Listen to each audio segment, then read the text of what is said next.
Muy buenos días. Estamos nuevamente en otra emisión del Mundo desde el Sur. Esta vez programa número 72. Soy Maximiliano Barrio Zuna desde Buenos Aires y como siempre me acompaña mi amigo y colega, analista internacional, africólogo, africanista, Raimundo Greguarte de Santiago de Chile. ¿Qué tal, Raimundo? Hola Maximiliano, qué gusto saludarte. Por aquí todo bien, semana tranquila, como siempre informándome de lo que ocurre en el mundo, pero todo normal, así que bien, con ganas ya de que llegue el fin de semana, un poquito cansado, pero creo que todos nos sentimos igual los jueves. Bien, me alegro mucho de que esté todo bien y sí, como siempre estamos buscando material para llevarles a nuestros oyentes porque tenemos como prioridad este programa, me imagino que a vos también te sucede. Sí, claro, por supuesto, siempre ahí dándole prioridad, buscando nuevas informaciones, noticias, algo que le interese a la gente. Y yo supongo que tú hiciste lo mismo y que nos tendrás alguna sorpresa. Sí. Quiero empezar con una buena noticia, no sé si me lo permite. Sí, claro, por supuesto, nos gustan las buenas noticias. Así es. Bueno, bajaron los precios mundiales de los alimentos, según la FAO, ¿no? Que es la Agencia de las Naciones Unidas que se encarga de la alimentación, en un 8,6%. Recordemos que desde fines de febrero, desde la invasión de Rusia a Ucrania, los precios de los cereales principalmente y los distintos alimentos básicos subieron una enormidad, unas cifras asombrosas. En el mes de julio el trigo bajó el 14,5%, el maíz el 10,7%, el azúcar el 3,8%, los lácteos el 2,5%, las carnes solo el 0,5%, pero no deja de ser una buena noticia porque no subió, sino que bajó.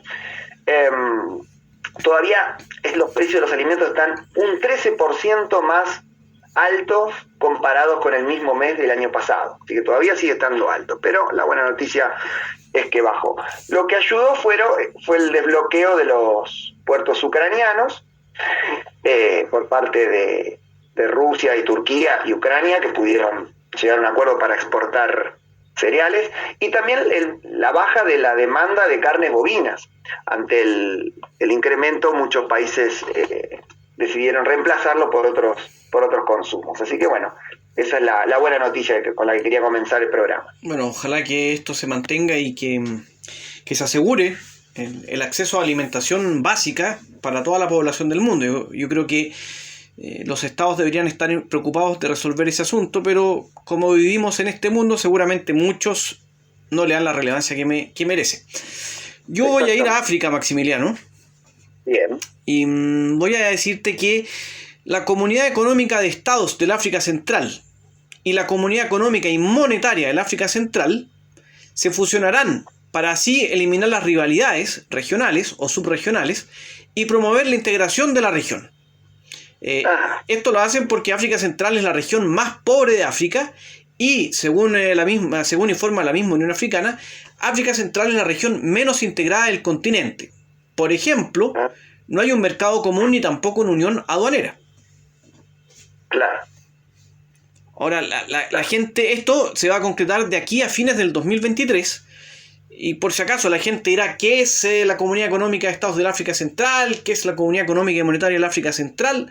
Bueno, la primera, la Comunidad Económica de Estados del África Central, la integran 11 países, que son Angola, Burundi, Camerún, Chad, Gabón, Guinea Ecuatorial, República Centroafricana, República del Congo, República Democrática del Congo, Ruanda y Sao Tomé y Príncipe, mientras que la Comunidad Económica y Monetaria de la África Central son solo 6 países: Camerún, Chad, Gabón, Guinea Ecuatorial, República Centroafricana y República del Congo.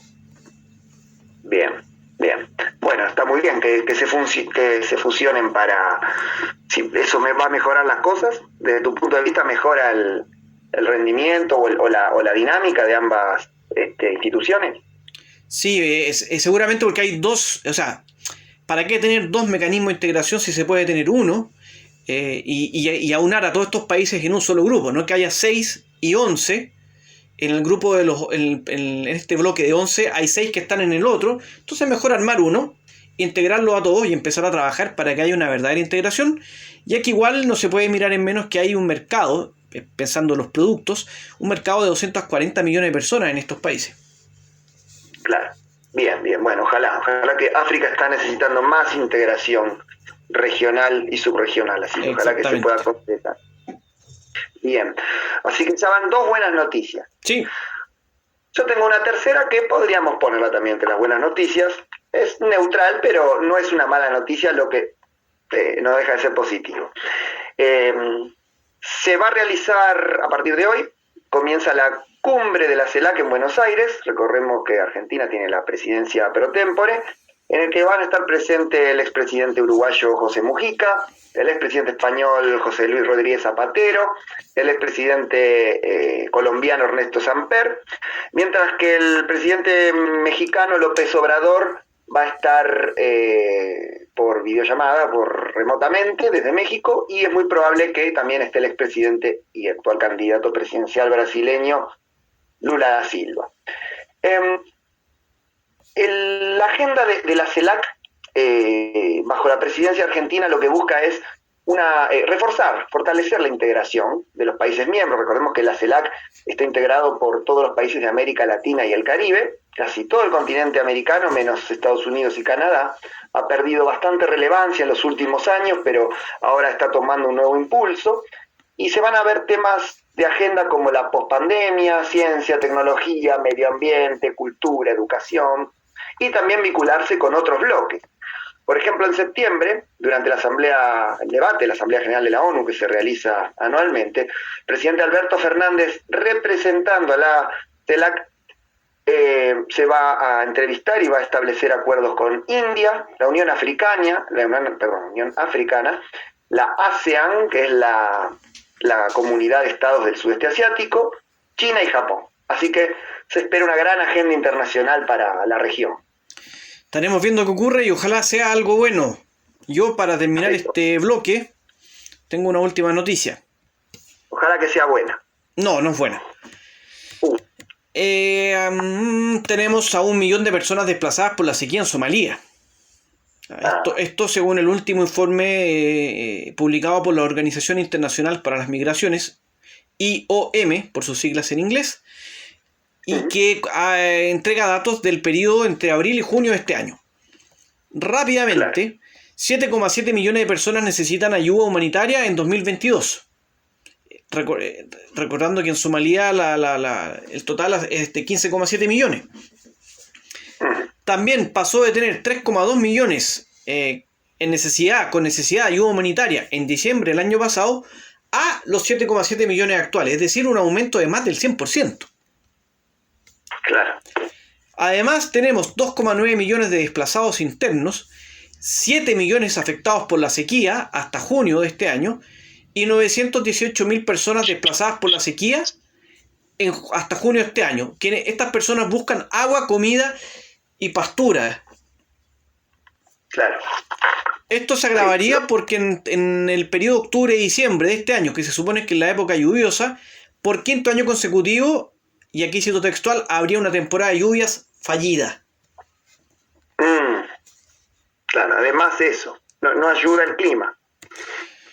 No ayuda, y además tenemos que sumar a esto otros agravantes, como los conflictos persistentes que hay en esta región, no solo en Somalia, las tensiones políticas sin resolución en el país, la situación del suministro mundial y el alza de precios de diversos productos. Todo esto hace que la crisis por el agua y los alimentos sea aún peor. Claro. Sí, tremendo. Bueno, estaremos siguiéndolo como siempre, que nos dedicamos mucho al Cuerno de África y a los problemas sociales que hay, que son tremendos, inimaginables. Exactamente, así que bueno, habrá que esperar a ver lo que ocurra. Ojalá que no tengamos que comunicar más este tipo de dramas y tragedias. Sí. Bueno, si te parece, ahora vamos a una pausa, hacemos un pequeño descanso y empezamos con los análisis del día. Me parece espectacular. Bien. Bueno, entonces después de la pausa voy a comenzar hablando de las novedades de los principales conflictos del África subsahariana. Me gustó el tema. Bueno, me encanta lo de África, así que Y me parece que es un tema muy, muy actual además, así que será un placer, Maximiliano. Bien, después de la pausa entonces.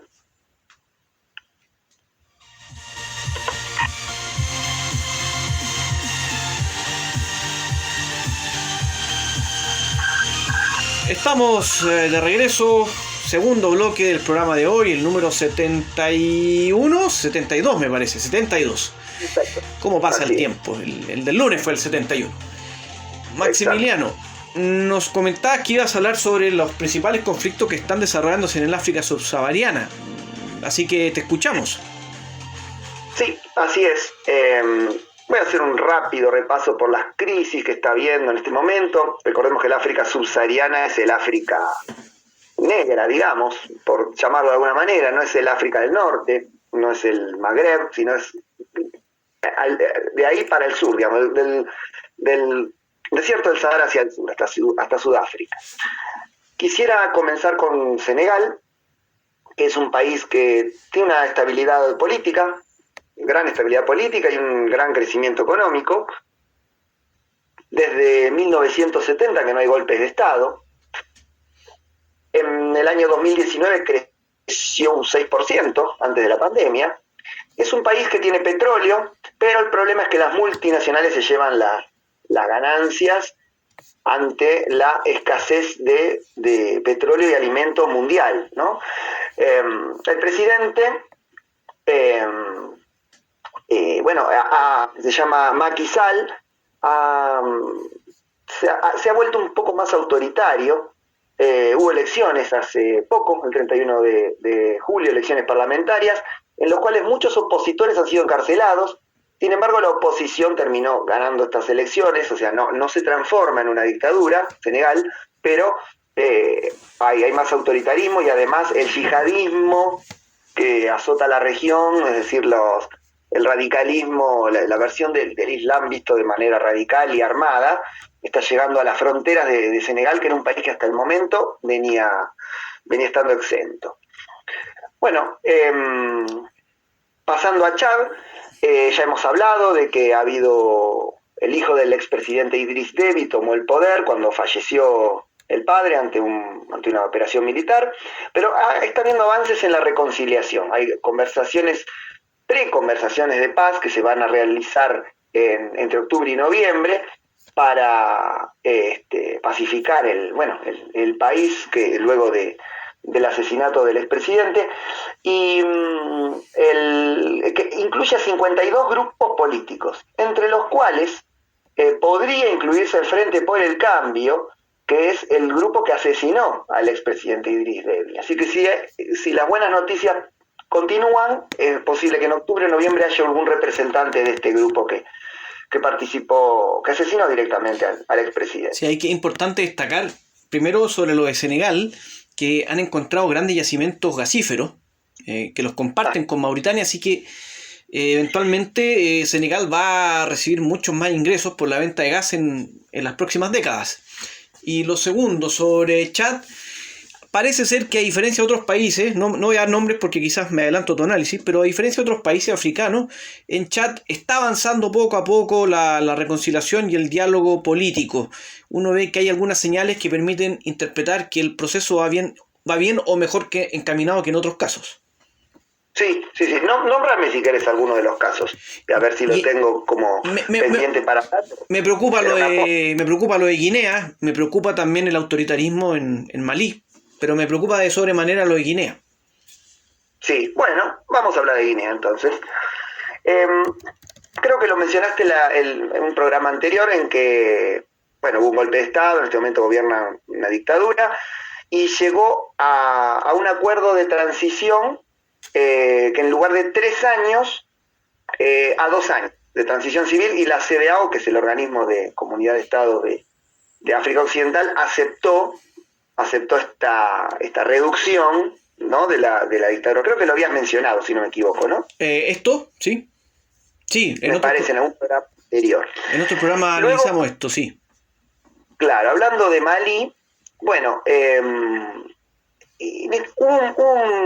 un hecho particular. Hay una crisis diplomática con Costa de Marfil, entre Malí y Costa de Marfil, porque Malí detuvo un avión de Costa de Marfil cargado de militares que decían ser de la MINUSMA, es decir, de la Misión de las Naciones Unidas para Malí. Pero Malí los acusa de desestabilizar al gobierno actual, que es un gobierno militar que tomó el poder, como ya hemos visto en varios programas. Fueron encarcelados los tripulantes del avión y Costa de Marfil, elevó una queja porque encarcelaron a sus militares que dicen que pertenecían a la misión de las Naciones Unidas. Pero Costa de Marfil lo que quiere, lo que yo veo desde mi punto de vista, de mi análisis, es que sigue un poco la agenda de Francia en la región, que es, recordemos que Malí, por ejemplo, tenía un gobierno pro-francés y fue derrocado por los militares que en la lucha geopolítica por África responden más a Rusia que a Francia, y Costa de Marfil, junto con Francia, quieren luchar contra el yihadismo en la región y también evitar que se sigan propagando los golpes de Estado, porque hubo golpes en esa región, en Guinea, como dijimos recién, en Malí, Burkina Faso, en Chad, así que esa es lo que está sucediendo en Malí ahora. Sí, además que agrego algo, los movimientos yihadistas, terroristas, como lo quieran llamar, han llegado a países cercanos al Sahel, como ya hace un buen tiempo Benín, y últimamente también a Togo. Así que esto claramente claro. va avanzando. Agregar una cosa más, Maximiliano, yo estuve leyendo hoy que de hecho los 49 soldados que tú mencionas, que estaban detenidos, fueron acusados oficialmente por la justicia de Malí. Los acusaron de atentar contra la seguridad del Estado, así que esto se ve que sigue escalando. Claro, sí, habría que ver si realmente pertenecían a la misión de las Naciones Unidas o también tenían una doble misión, que era seguir la agenda francesa o de Costa de Marfil en Malí, ¿no? Habría que ver qué sucedió ahí. Sí, y agregar también, sumar dos cosas más. Macky Sall, presidente de Senegal, tú recién lo mencionabas, está en la capital de Malí para mediar justamente entre los gobiernos de Malí y Costa Marfil. Malí es una dictadura, hay que decirlo, y Costa Marfil un gobierno democráticamente elegido. Y lo otro que va conectado, que son coincidencias, pero justamente hoy se fueron los últimos soldados franceses que estaban en la fuerza militar Barkhane, que estaba operando en Malí. Interesante, claro, porque ya el gobierno los echó, gran parte de la población los acusa de todos los males que suceden en Malí, desde la pobreza hasta el terrorismo, y bueno, también la presión de Rusia creo que influyó, ¿no? Sí, yo creo que todo esto va conectado finalmente. Hay diversas variables involucradas. Bien. Bueno, sigo con Uganda.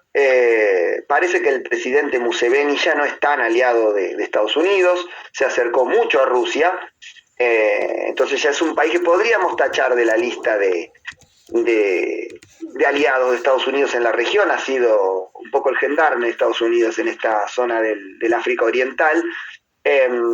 Hemos hablado en este programa también de Lavrov, el canciller ruso, que ha hecho una gira por África. Bueno, días atrás Lavrov se quejó ante los medios porque el desbloqueo de los puertos ucranianos de cereales no está llegando a África como pretendía Rusia, sino que denuncia Lavrov que los cereales llegaron a Turquía, Reino Unido, Irlanda, Italia y China, y no a África.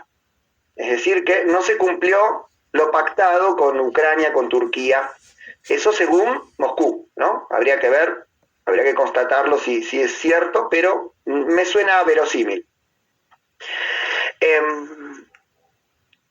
¿Ibas a decir algo? No, estoy escuchando atentamente. Perfecto.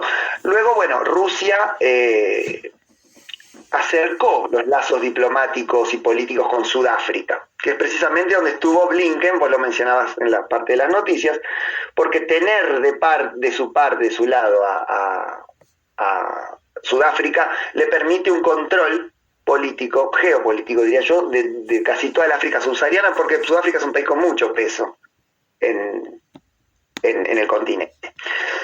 Pasando a Nigeria, brevemente.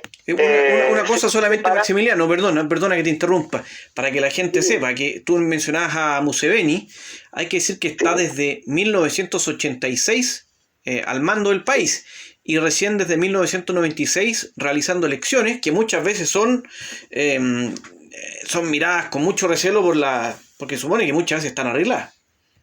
Pero claro, sí, seguro. No es una democracia Uganda.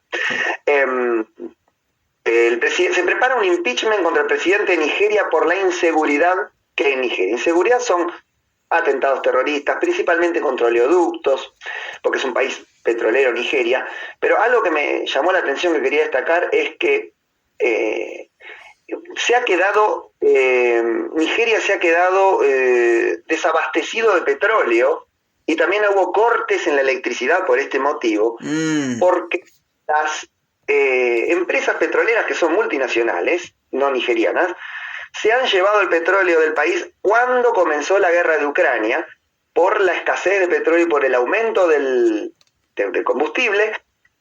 Usaron gran parte del petróleo que había en Nigeria, y no dejaron poco para el consumo interno, por el valor que se había acrecentado, con lo que esto lo ligamos con lo que hemos hablado anteriormente, creo que en el programa pasado, de la inseguridad que hay en este momento, en este caso energética, que hay en países de África, que no pueden garantizar su propio abastecimiento de petróleo, un país muy petrolero, porque tiene grandes reservas, como Nigeria, ¿no? Así que son muy frágiles las economías y los gobiernos de africanos en general.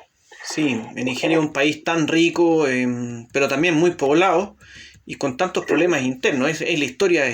Lo único positivo en Nigeria es que ya hace un buen tiempo que no hay golpes de Estado.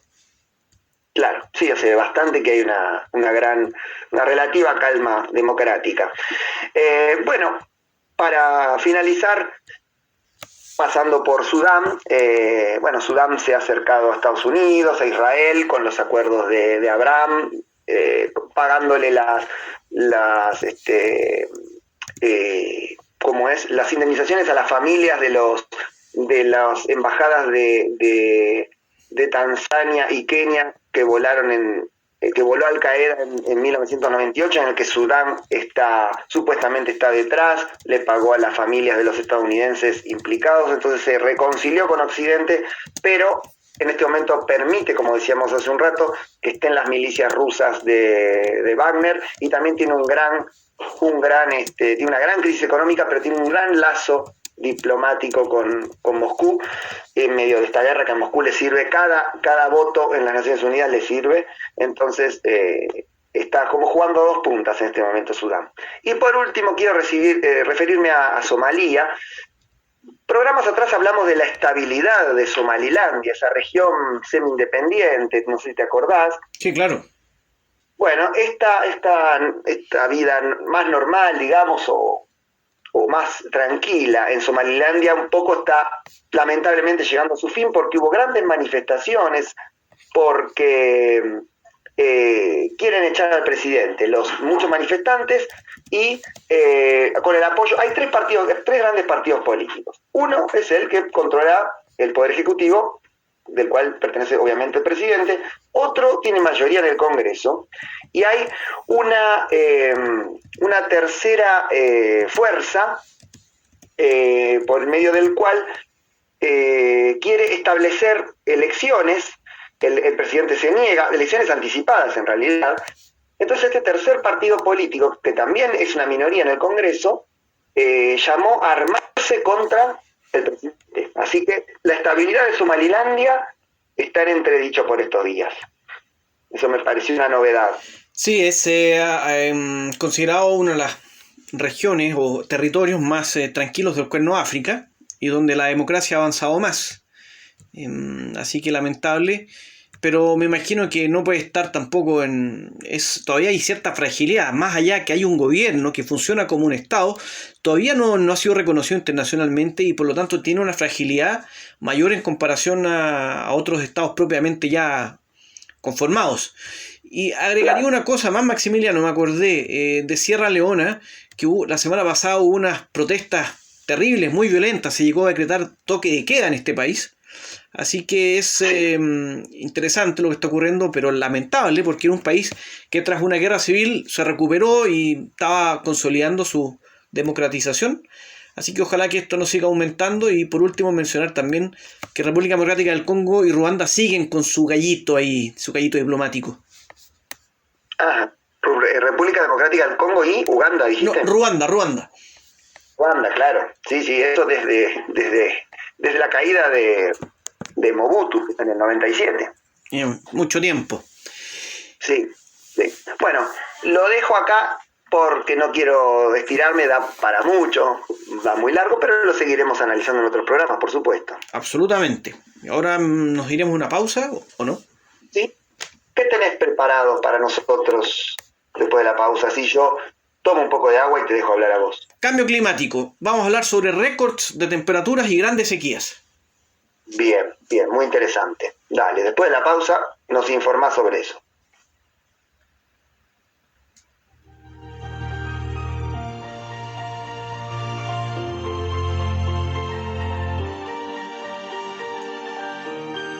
Seguimos en El Mundo desde el Sur, programa número 72, y siempre, además de temas económicos, políticos, sociales, desde este programa siempre nos interesa el medio ambiente, el cambio climático, le damos mucha importancia a eso, y bueno, Raimundo nos prometió un informe, un análisis sobre este tema. A ver, ¿qué tenés para decirnos? Me imagino que mucha gente en las últimas semanas leyó los diarios, vio las noticias en la tele, visitó sitios web en internet y se dio cuenta con diversos lugares del mundo en los cual está haciendo mucho calor.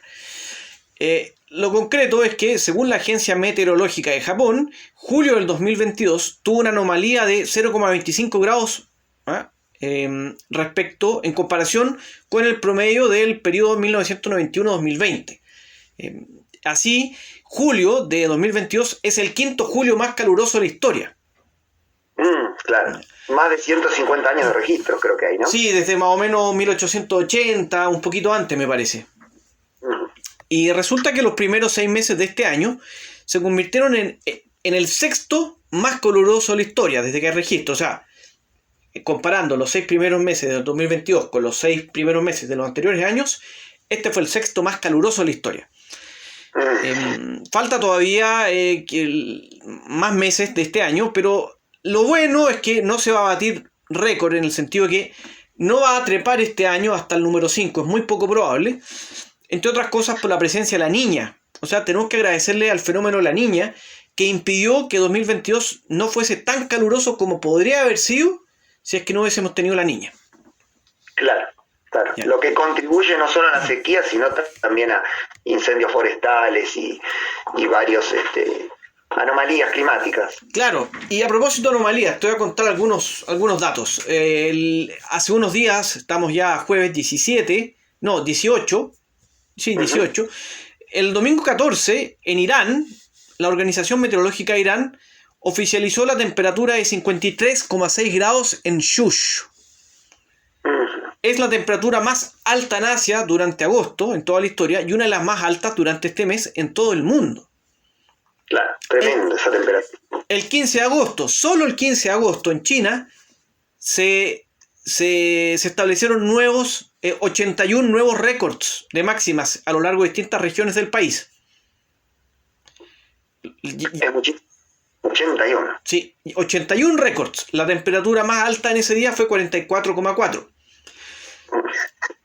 Vimos previamente la ola calor en Europa, sí, que afectó a Francia, España, Italia, Alemania, Irlanda, Escocia, Inglaterra, Suiza, una serie de países, ¿no es cierto?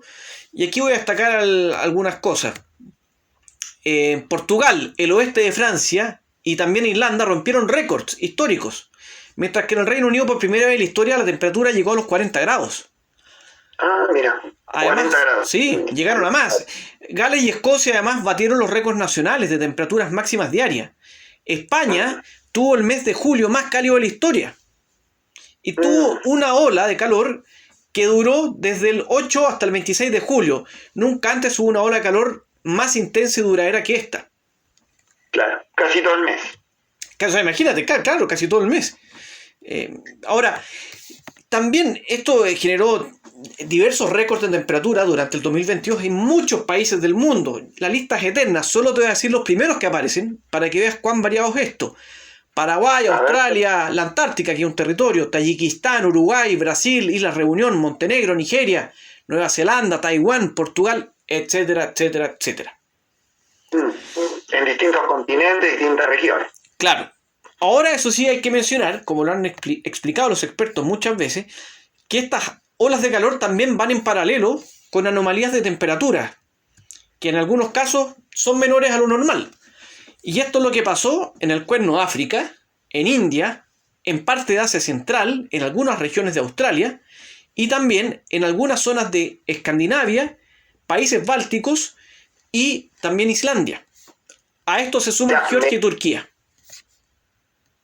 Me está diciendo que temperaturas menores de lo normal en estos países. Claro, y mientras en diversos países, como mencioné, tenían temperaturas récord de calor, en estos países o regiones estaban teniendo temperaturas por debajo del promedio histórico para la época. Claro, pero la tendencia, el promedio es que la temperatura del planeta se está elevando en general, más allá de estos picos, de estos extremos tanto calurosos como fríos.